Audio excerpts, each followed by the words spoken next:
Ao centro está também um jovem Emerson, professor Emerson. Professor Emerson vem de São Paulo, está há mais ou menos uns 6 meses no Rio de Janeiro. Assim como eu, acredito que também foi muito bem recebido pelos cariocas, né, Emerson? Está trabalhando em Campo Grande, no Colégio de Campo Grande, como diretor adjunto, pai, professor, com uma vasta experiência, atua também na área de Ministério Jovem, e nós o convidamos para que trouxe essa mensagem nesta manhã. Professor Emerson, que o Senhor possa te abençoar, possa te usar. Esta é a Igreja Central de Nova Iguaçu, uma igreja jovem, vibrante, e que com certeza Deus será honrado e adorado pela mensagem apresentada. Amém, Tiago, muito obrigado, viu, por esse convite. Bem, meus queridos irmãos, é um prazer estar aqui. Vocês vão perceber aí que meu R é bem puxado, né? Emerson Porta. Bem, como ele disse, eu venho de São Paulo, estou aqui há 5 meses. Antes de abrir a Bíblia aqui, eu quero falar como vim parar aqui no Rio de Janeiro. Olha só, lá em São Paulo, nós morávamos ali próximo ao centro de São Paulo. Eu trabalhei no Colégio da Liberdade, o colégio ali, o maior externato do mundo, com mais de 2.000 alunos ali. E ali nós trabalhávamos, nós vivíamos ali no centro de São Paulo. E por conta da nossa convivência naquela região, eu acabei adquirindo uma asma, uma bronquite, tinha muita dificuldade em respirar, vivia todo dia à noite, inalação, Berotec, Atrovente. Comecei a tomar altas doses de Berotec, Atrovente. Meu filho também tinha esse problema. E ali então nós começamos a orar a Deus para que Deus nos abençoasse em relação a isso, para que Deus nos conduzisse, porque aquilo fazia muito mal para nós. E até então um dia o professor Renato, que é o departamental aqui da Rio Sul, da área de educação e liberdade religiosa, ele me chama na sala e fala assim: Emerson, estou indo para o Rio de Janeiro, vamos? Eu vou. Não quer saber para onde vai? Não. Tem certeza? Tem. Já conversou com a mulher? Não. Mas ela vai? Eu acho que vai. E aí então, ele disse isso para nós numa sexta-feira. Ele falou assim: quarta-feira você se apresenta em uma reunião que nós teremos ali com a direção da Rio Sul. Eu falei: muito bem. E aí então ele me liga no domingo e fala: mudamos os planos, você tem que estar aqui na terça de manhã. Eu falei: tudo bem, manda quem pode, obedece quem tem juízo. Fui lá então, peguei o carro e vim para o Rio de Janeiro. Quando cheguei aqui, participamos da reunião, fui para o hotel. Quando eu fui dormir, eu percebi que eu tinha deixado um animalzinho de estimação em São Paulo. É um gato que mora dentro do meu peito, ficava todo dia à noite. E eu falei para minha esposa: será que eu vou precisar tomar inalação hoje? E aí então vamos fazer o teste. Dormi bem, dormi 1 dia, 2 dias, 3 dias. E o objetivo é que eu ficasse aqui durante 10 dias, retornasse para São Paulo para organizar ali as mudanças, né, nossa mudança, e voltar aqui para Campo Grande, no Rio de Janeiro. E esses 22 dias, minha bronquite não atacou, minha asma não atacou, do meu filho também. Eu disse: Deus ouviu minha oração. E aí eu disse: será? Muito bem, era para nós ficarmos aqui 10 dias, ficamos 22, retornamos para São Paulo. Quando eu estacionei o carro na antiga garagem da minha casa, o gatinho veio me atender. Aquele peiteando, eu falei: meu Deus do céu. Fiquei 3 dias lá, a asma ali me incomodando toda noite, meu filho também. Retornamos para o Rio de Janeiro, o gato ficou lá em São Paulo. E eu fico muito feliz por isso, porque foi uma oração. Eu não sei o que tem aqui, mas eu só sei que o gato ficou lá em São Paulo. E eu vou deixar ele lá, não vou retornar para buscá-lo. E eu quero dizer que eu fico muito feliz em estar aqui com vocês essa manhã. O povo carioca é diferente mesmo. Eu percebi quando eu cheguei aqui no Rio e fui pedir informações. Vocês acreditam? Vocês acreditam que eu cheguei em uma borracharia, meu pneu furou, e eu cheguei no borracheiro e disse: você aceita cartão? E ele falou assim: não aceito. Eu falei: então aguarda um pouquinho aí que eu vou lá no caixa eletrônico, vou pegar o dinheiro. Que é isso, rapaz? Eu vou fazer o trabalho e depois você volta e traz o dinheiro. Eu falei: não, eu vou deixar meu celular contigo, posso? Rapaz, vai lá, depois tu volta. Eu falei, não, mas espera um pouquinho, eu vou deixar minha identidade. Ele falou, vai, depois você volta. E eu fui e voltei depois e falei para ele e disse para minha esposa, eu não vou dizer que é todo mundo aqui, mas eu disse, isso nunca ia acontecer da onde eu venho. Mas enfim, fiquei muito feliz porque estou aqui com vocês hoje. Hoje eu quero falar com vocês sobre sonho, para que o jovem, para que o cristão possa ser a mensagem, ele tem que sonhar. Porque se você não crê, se você não sonha naquilo que você diz, nas promessas de Deus, a sua mensagem não é funcional. Então hoje eu quero falar um pouquinho de sonhos. Vou falar um pouquinho para os jovens aqui também. E eu quero falar sobre uma parábola. E eu vou ler aqui em Lucas 15. Vocês podem abrir a Bíblia de vocês aí também.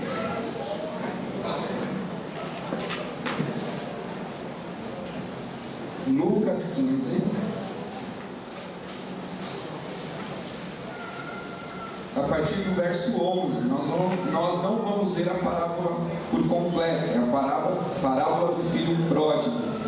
Creio que muitos aqui conhecem essa parábola. Eu quero falar um pouquinho dela aqui. Posso começar a fazer a leitura aqui? Vamos lá então, olha só, diz aqui o seguinte, na tradução da minha Bíblia. E disse, um certo homem tinha 2 filhos, e o mais moço deles disse ao pai, pai, dai-me a parte da fazenda que me pertence. E ele repartiu por eles a fazenda. E poucos dias depois, o filho mais novo, ajuntando tudo, partiu para uma terra longínqua, e ali desperdiçou a sua fazenda, vivendo dissolutamente. E havendo ele gastado tudo, houve naquela terra uma grande fome, e começou a padecer necessidades. Versículo 15 diz assim, e foi, e chegou-se a um dos cidadãos daquela terra, o qual o mandou para os seus campos, para apacentar os porcos.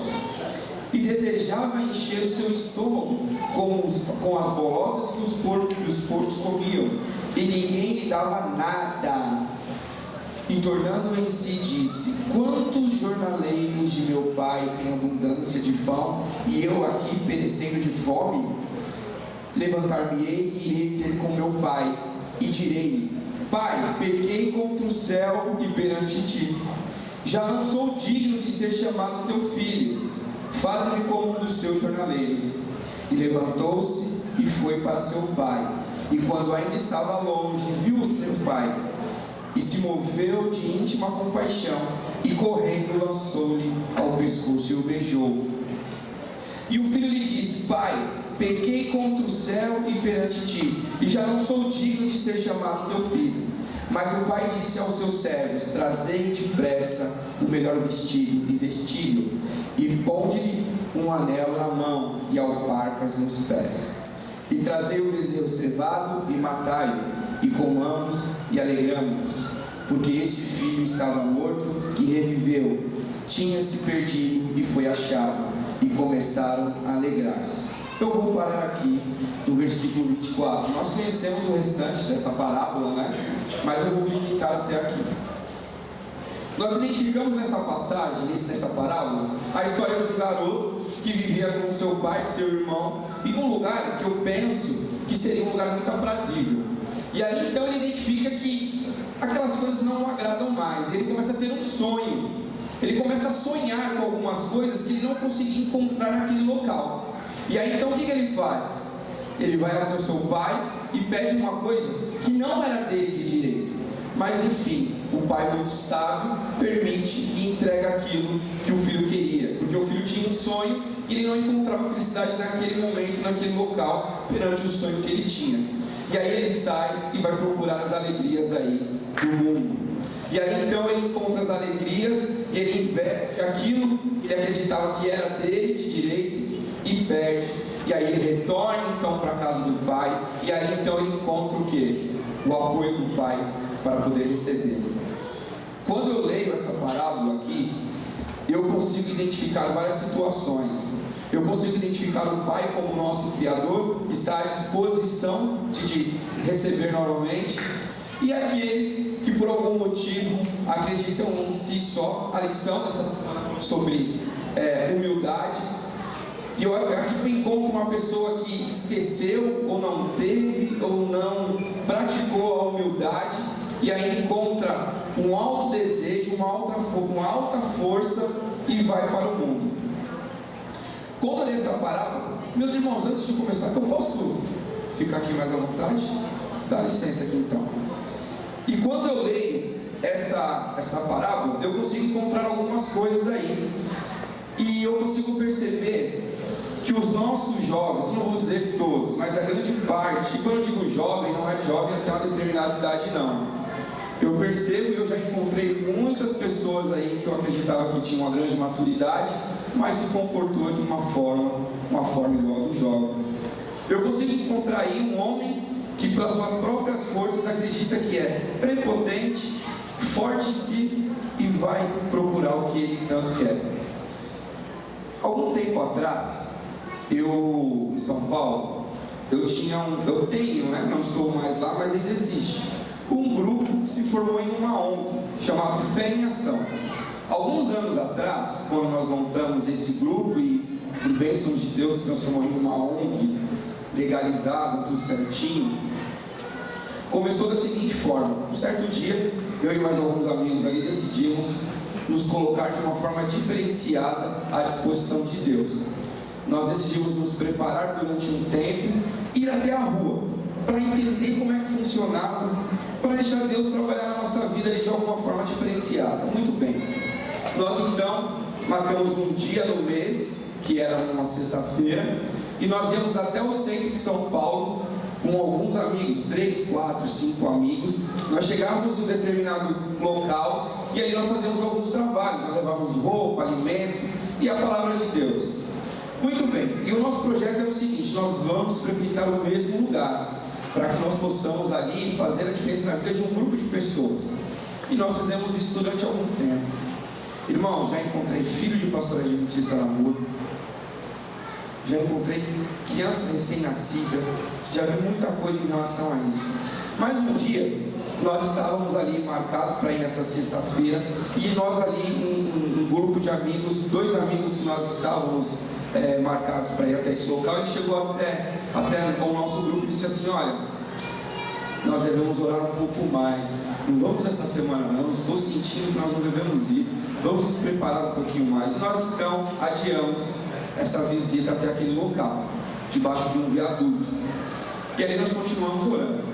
Quando chegou na sexta-feira, um amigo nosso disse assim para nós: olha, eu estou tendo problemas com o meu filho. O filho dele tinha uma média de uns 15, 16 anos, estava muito agressivo, brigando com os irmãos em casa, brigando com os pais em casa, achava que era dono do seu próprio nariz. E aí então, ele disse assim: Emerson, não tem como vocês conversarem um pouco com ele? Eu falei assim: você permite? Na época eu era ancião da igreja jovem. E aí ele falou: meu querido, conversa com ele. E aí então eu falei assim: olha, eu não vou falar nada para você, você vai sair comigo, amanhã nós vamos sair, você vai sair comigo, nós temos hora para ir e não para voltar. Pedimos a permissão para o pai e o pai deixou. Muito bem, pegamos o carro, chegamos até aquele local. Chegando naquele local, nós parávamos o carro, eu descia, ia até o local e pedia permissão para os moradores ali, para que nós pudéssemos chegar até eles. E nós já éramos conhecidos naquela região. E aí então, muito bem, chegamos ali e começamos a conversar. E assim, irmãos, quando nós íamos até aquele local, o nosso objetivo era deixar eles falarem. E eles falavam cada coisa, pegavam uma Bíblia da nossa mão, liam a Bíblia, e era muito gratificante ali. E nós ajudávamos eles com vários tipos de materiais. E aí então, chegamos ali, começamos a conversar, e esse nosso amiguinho do lado observando. Até que chegou mais ou menos 1h da manhã, nós estávamos com um jovem, e o jovem disse assim: me empresta um violão? Ele falou: vai tocar? Sim, eu vou tocar alguns louvores. Falei: muito bem. Entregamos o violão na mão daquele jovem. O jovem começou a tocar alguns hinos, e aí então, em um determinado momento, ele para de tocar e ele olha para esse nosso amiguinho e diz assim: você está jogando a sua vida no lixo. Você está colocando coisas desnecessárias nos lugares das coisas necessárias. E ele começou a conversar com esse jovem, e nós olhamos ali e identificamos que tinha alguma coisa diferente.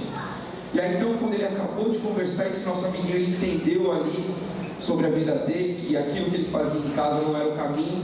Aí eu olho para esse jovem, para o jovem que estava sendo usado por Deus, aquele morador de rua, e eu disse assim para ele, o nome dele é Wellington. Eu disse assim: Wellington, o que falta para Deus mudar a tua vida? E ele disse assim: eu quero ir para a casa do meu pai. E eu falei assim para ele, nós olhamos um para o outro e falamos assim: arruma tuas coisas, nós vamos levar você para a casa do teu pai hoje. Você não dorme nem mais uma noite na rua. Olha só. E ele disse assim, e ele começou a chorar, e eu falei: ei, por que tanto choro? Ele falou: porque ontem à noite eu chorei a Deus e disse: Senhor, eu não tenho mais força, eu quero sair dessa vida, eu não quero dormir mais nenhuma noite, que essa seja a última noite que eu quero dormir na rua, eu não quero dormir mais na rua. Pai, eu não tenho força, coloca alguém para me tirar disso. E a minha fala dos nossos colegas culminaram porque ele havia orado. E aí então, um olhou para a cara do outro, com o rosto do outro, disse assim: rapaz, aquele arrepio bate, dá medo. E ele falou: nós vamos fazer isso. E eu disse assim para ele: Wellington, você mora onde? E ele falou: eu moro em São José dos Campos, Jacareí, para aqueles lados, interior de São Paulo. Nós estávamos no centro de São Paulo. Um olhou para a cara do outro: se nós falamos, nós vamos cumprir. Wellington, o que aconteceu com a tua família? Ele falou: rapaz, morava com meu pai, só que 7 anos atrás eu briguei com ele. Ele era novo, ele tinha uns 27 anos na época. Eu briguei com ele e eu acabei agredindo e disse para ele que eu era dono do meu nariz e que eu sabia o que eu estava fazendo, que eu não precisava de nenhum tipo de apoio de um adulto, de um ancião, de um pai.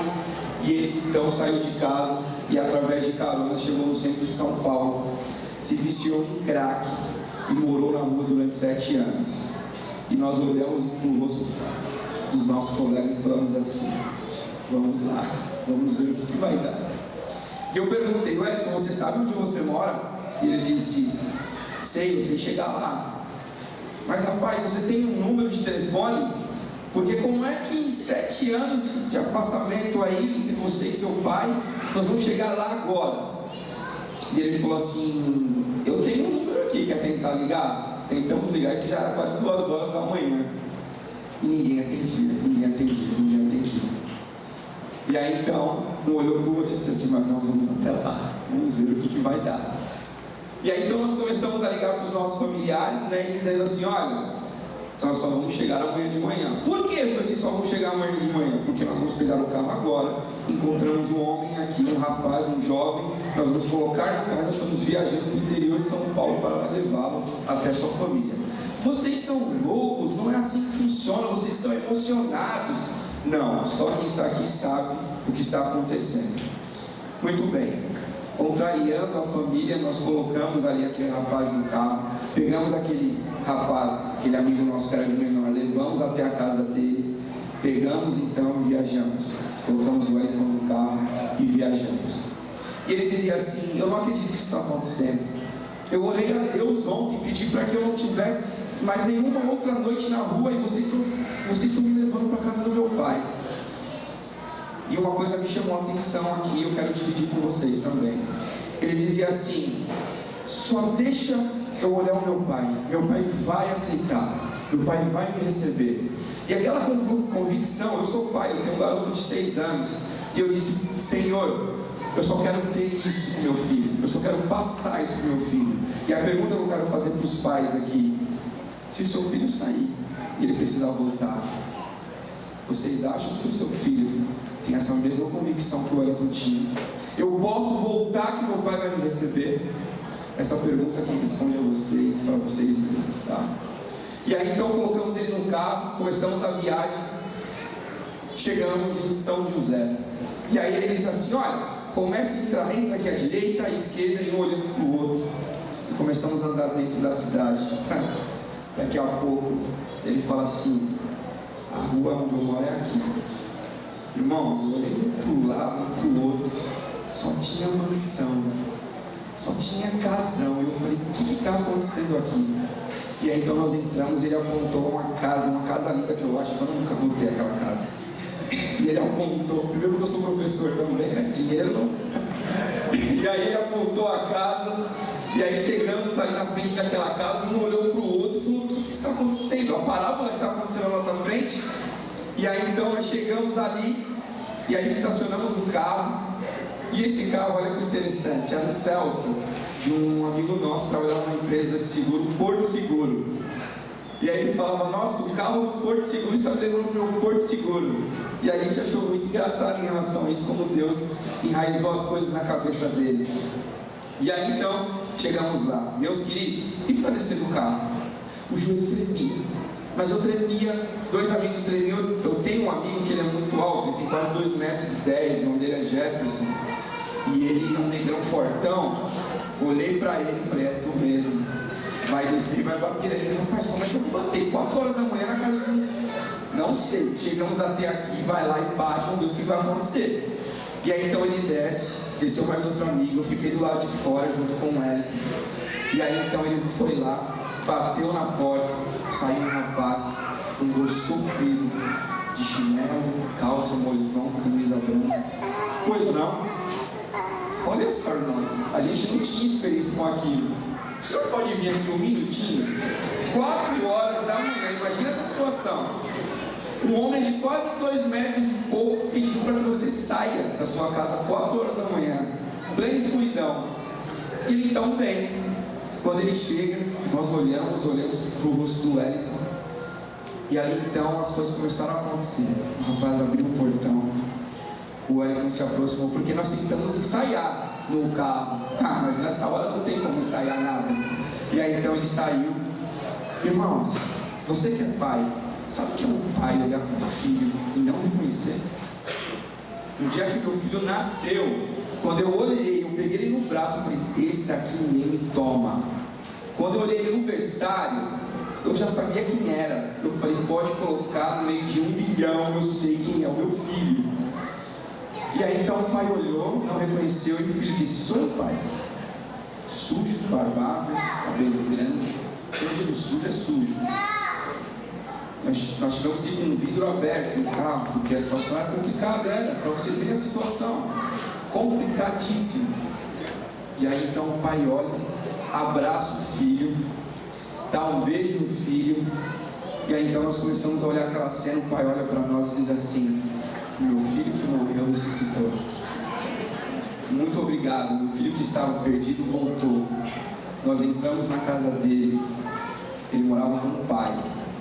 O pai então começa a mostrar a casa. O pai chama o filho, me chama ali e fala, esse é o quarto dele. Nós não mudamos em nada, esse é o quarto dele. O pai me levou em uma sala, irmão, uma sala imensa, que era toda envelopada com fotos do Wellington, desde bebezinho até os últimos dias ali no qual o pai estava morando com ele. E aí então nós vimos aquilo, só para encurtar um pouquinho que o tempo aqui está conto. Nós fomos embora, depois de um mês retornamos para aquele local. E aí então os moradores disseram assim, olha, o Wellington esteve aqui a semana passada, o coração tremeu. E ele disse assim, não, mas não se preocupa não, nós oferecemos droga, ele não aceitou. E aí, resumindo, encurtando, em um espaço de 1 ano, ele casou com a filha de um pastor da Assembleia, constituiu família, retornou para casa. Eu contei uma história triste que teve um final feliz. Mas jovens, não são todos assim não. Não imagine que você tem essa chance. Eu vou sair e quando eu quiser eu volto. Não, não é assim. Não é assim para todo mundo. O filho pródigo teve um sonho errado. Ele sonhou errado. E ele pagou uma consequência. E por Deus, como nessa história, Deus ele é simbolizado como pai. Ele aceita, o nosso pai aceita também. E a qualquer momento, para Deus você pode voltar.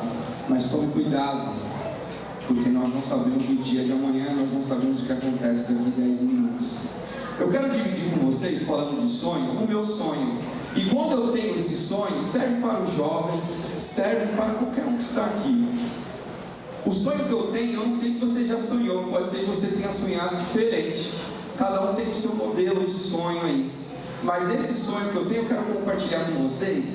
E esse sonho me ajuda muito em manter no caminho correto, manter no caminho de Deus. Alguém aqui já sonhou com o primeiro momento que você vai ter com Cristo?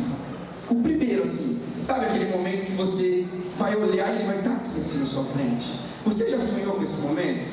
Se você nunca sonhou, se permita a sonhar. Porque no dia que você estiver triste, eu quero te ajudar através do meu sonho, compartilhando com vocês. No dia que vocês estiverem tristes, lembrem disso.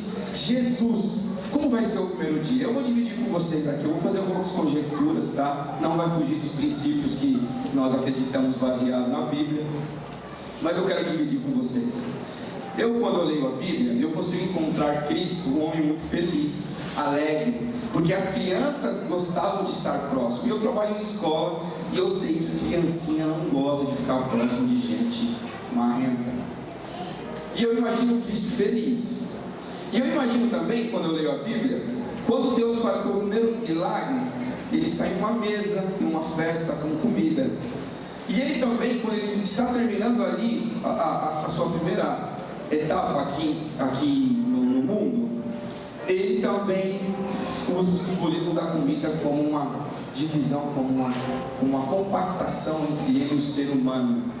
Ele monta um simbolismo que não permite que haja um descolamento, que é através do pão e do vinho, configuração ali da carne e do sangue de Cristo.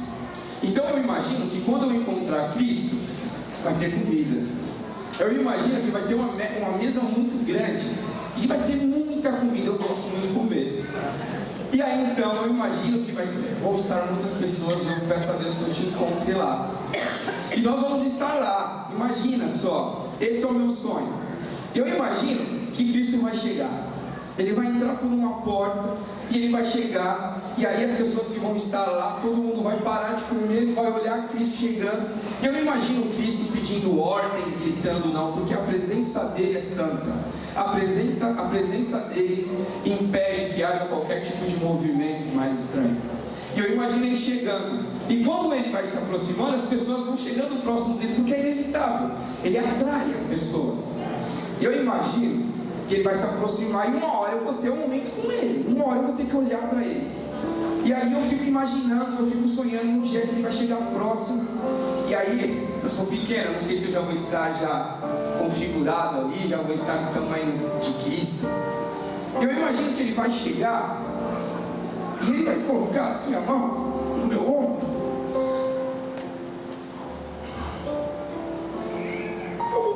Eu vou fazer isso que eu estou fazendo aqui agora. Porque o Salvador, Ele vai ser o único que vai ter cicatrizes no céu. E eu imagino que Ele vai chegar ali, e eu não consigo falar, porque a gente ensaia, né? Mas na hora a gente não faz. Ele vai olhar, Ele vai dizer assim: ei, acabou, chega, acabou. E o que eu mais quero ouvir, Ele chegando próximo, dizendo assim: ei, servo bom e fiel. Eu não sei qual é o teu sonho hoje, jovem. Eu não sei, eu só sei te dizer uma coisa. Só posso te dizer uma coisa. Se o que você sonha foge dos princípios da Bíblia, não é um sonho, é um pesadelo. Você vai se encontrar em uma grande encrenca lá na frente. Perceba os princípios. Tudo que Deus promete é porque Ele é bom, porque Ele é justo. Nós não merecemos nada, mas Ele é bom. Eu não sei qual é o seu sonho, eu não sei se você já sonhou isso, o primeiro contato com Cristo, mas eu creio que tem uma coisa em comum em todos os sonhos. É essa fala, quando Ele vai se aproximar e dizer assim: ei, muito bem, servo bom e fiel.